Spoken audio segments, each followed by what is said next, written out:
여러분, 이 그림을 처음 보면 가장 먼저 눈에 들어오는 건 갑자기 튀어나온 한 남자입니다. 표범이 끄는 전차에서 뛰어내리듯 등장한 인물. 그리고 그를 향해 놀라움과 두려움이 뒤섞인 얼굴로 돌아보는 한 여인. 이 장면 사랑의 시작일까요? 아니면 납치의 순간일까요? 오늘 이야기할 작품 티치아노의 디오니소스와 아리아드네입니다. 미노타우로스의 탄생 이야기. 미노스는 크레타의 왕위를 두고 형제들과 경쟁 중이었습니다. 내가 진짜 왕이라면 바다의 신 포세이돈이 나를 선택했다는 증거를 보여줄 것이다. 미노스 왕은 바다의 신 포세이돈에게 황소를 제물로 바치겠다고 약속합니다. 이에 포세이돈은 눈부시게 아름다운 흰 황소를 바다에서 보내주죠. 하지만 황소가 너무 귀하자 미노스는 약속을 어깁니다. 신을 속인 대가. 포세이돈은 미노스 대신 그의 아내에게 벌을 내립니다. 황소를 사랑하게 만드는 저주. 파시파에는 그 욕망을 숨길 수도 멈출 수도 없었습니다. 장인 다이달로스는 그녀를 위해 안에 사람이 들어갈 수 있는 속이 빈 나무 암소를 만들어줍니다. 그렇게 태어난 존재가 미노타우로스. 괴물은 태어난 게 아니라 만들어진 겁니다. 그러나 미노스는 이 괴물을 죽이지 못합니다. 그래서 그는 다이달로스에게 명령해 절대 빠져나올 수 없는 미궁을 만들게 하고 그 안에 미노타우로스를 가둡니다. 버림받은 아리아드네. 아리아드네는 크레타 섬의 왕 미노스의 딸입니다. 미노스 왕은 미노타우로스에게 정기적으로 젊은이들을 제물로 바쳐야 했고 그 희생자들 중 하나로 영웅 테세우스가 섬에 도착합니다. 아리아드네는 그를 보는 순간 사랑에 빠집니다. 그녀는 그를 돕기 위해 실타래를 건네주죠. 하지만 그녀의 사랑은 왕의 딸로서의 의무를 배신하는 선택이었습니다. 테세우스는 실을 미궁 입구에 묻고 괴물을 죽인 뒤 실을 따라 무사히 빠져나옵니다. 아리아드네는 이제 모든 것을 잃었습니다. 두 사람은 함께 크레타를 탈출합니다. 배 위에서 테세우스는 아리아드네에게 약속합니다. 아테네로 가서 너를 나의 아내로 맞이하겠다. 하지만 결과는 배신이었습니다. 테세우스는 낙소스 섬에 그녀를 혼자 남겨둔 채 떠나버립니다. 작품 해설. 홀로 남겨진 아리아드네. 그녀의 상체는 바다를 향하고 얼굴은 뒤로 급히 돌아보고 있습니다. 이 그림 속 아리아드네는 바로 그 순간 배가 사라진 바다를 바라보던 찰나입니다. 이 자세는 아리아드네가 아직 과거와 미래 사이에 서 있음을 암시합니다. 디오니소스의 등장. 그리고 바로 이때 섬의 축제의 행렬이 다가옵니다. 포도주의 신, 광기의 신, 축제의 신 디오니소스.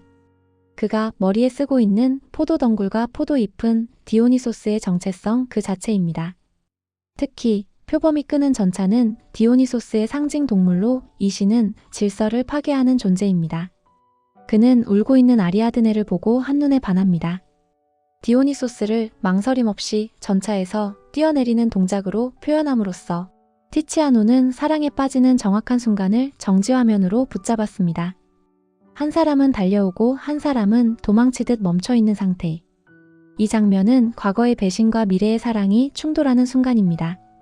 디오니소스는 아리아드네를 아내로 맞이합니다. 그리고 결혼 선물로 황금 왕관을 씌워줍니다. 디오니소스가 죽은 뒤 그는 이 왕관을 하늘로 던지고 그것은 지금도 밤하늘에 떠있는 코로나 보레알리스가 됩니다. 그래서 이 작품에도 아직 일어나지 않은 미래가 이미 하늘에 그려져 있습니다. 아리아드네는 버려진 여인에서 영원의 별이 됩니다. 반면 디오니소스를 따르는 무리는 혼란 그 자체입니다. 디오니소스의 뒤에는 취한 채 고기를 들고 있는 사티로스와 뱀을 들고 있는 마이나다이가 뒤따르고 있습니다. 질서와 광기, 고요와 폭발이 화면 한가운데에서 맞부딪힙니다. 구도의 힘. 이 그림이 특별한 이유는 색과 움직임에 있습니다. 이 그림을 사선으로 그리면 한 장면이 아니라 두 개의 서로 다른 세계처럼 느껴집니다. 왼쪽은 차분한 파랑과 피부색, 오른쪽은 갈색, 붉은색, 동물적 색조를 나타냅니다. 즉 이성대 본능, 고요대 광기. 정면 구도로 볼 때는 이 장면이 운명적인 사랑처럼 보일 수 있지만 사선 분할로 보면 이건 로맨스가 아니라 삶의 난입한 사건처럼 느껴집니다. 티치아노는 이 사선을 은근히 이미 만들어 놓았습니다. 그래서 이 그림을 사선으로 보면 사랑의 시작이 아니라 한 인간의 세계가 갈라지는 순간처럼 보입니다. 색채에도 또 다른 비밀이 있습니다. 하늘은 유난히 맑고 깊은 파랑입니다. 르네상스 회화에서 보기 힘든 강렬한 울트라마린 블루를 사용했습니다. 이 색은 당시 금보다 비쌌고 아리아드네의 망토에도 사용됩니다. 보통 성모 마리아에게 쓰이던 색으로 그녀는 버려진 여인이 아니라 곧 신의 아내가 될 존재라는 암시죠. 이 그림이 말하는 것. 이 그림은 단순한 사랑 이야기가 아닙니다. 티치아노는 한 여인이 가장 절망적인 순간에 인생이 완전히 뒤바뀌는 찰나를 그렸습니다. 버려진 순간이 끝이 아니라 새로운 이야기의 시작일 수 있다는 것. 과거도 미래도 이미 정해졌습니다.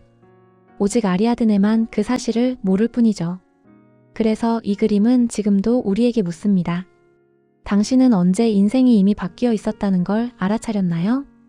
대개 우리는 나중에야 깨닫습니다. 그때는 이미 건너와 버린 뒤죠. 티치아노는 말합니다. 사랑은 우리를 설득하지 않는다. 사랑은 갑자기 나타나 우리가 살던 세계를 뒤에서 밀어낸다고.